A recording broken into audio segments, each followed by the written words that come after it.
Donc, si on retrace tout ça ensemble, on souffre parce qu'on vit dans un monde déchu où le péché règne dans le cœur des hommes. On souffre à cause de notre propre bêtise, surtout parce qu'on ne prend pas de temps avec Dieu. Okay?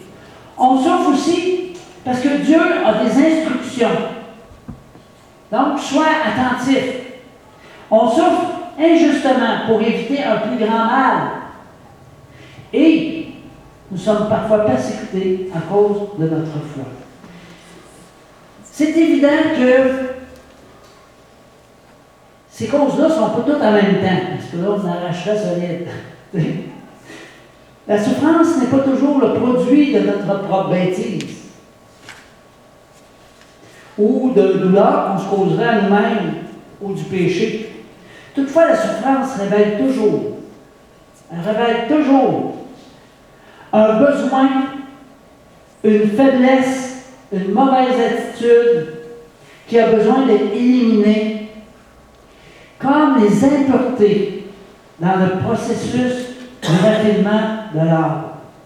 1 Pierre 1,6, c'est là ce qui fait votre joie. Quoique maintenant, puisqu'il le faut, vous soyez attristés pour un peu de temps par diverses épreuves, afin que l'épreuve de votre foi, plus précieuse que l'or périssable, qui cependant est éprouvé par le feu, ait pour résultat la louange, la gloire et l'honneur lorsque Jésus-Christ apparaîtra. Amen. Vous savez, la question, c'est pas si on va avoir des épreuves dans la vie. Ça ne dit pas si tu marches dans la vallée de l'ombre de la mort. Ça te dit quand tu marches. C'est sûr que les épreuves sur la terre sont inévitables.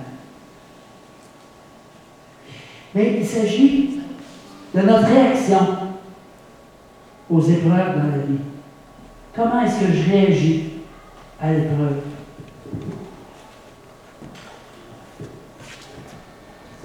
On vient de le lire.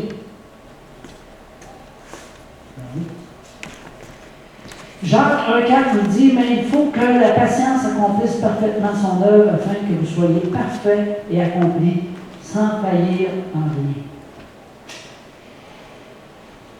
C'est quelque chose d'être parfait. Mais être parfait, ça veut dire reconnaître quand je me trompe. C'est pas ne pas se tromper. C'est pas ne pas souffrir. Amen. Ça fait que je vous inviterai à vous avancer. Avancez-vous si tu souffres. En ce moment, particulièrement si tu souffres en ce moment, on va vraiment prier pour que le Seigneur vienne à ton aide.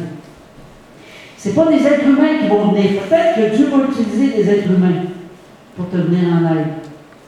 Mais ce matin, je t'invite à t'approcher de Dieu. Parce que c'est lui qui sauve. C'est lui qui enlève le péché dans nos vies. Amen? Alors, peut-être on va mettre un fond musical, ou je ne sais pas si tu veux jouer.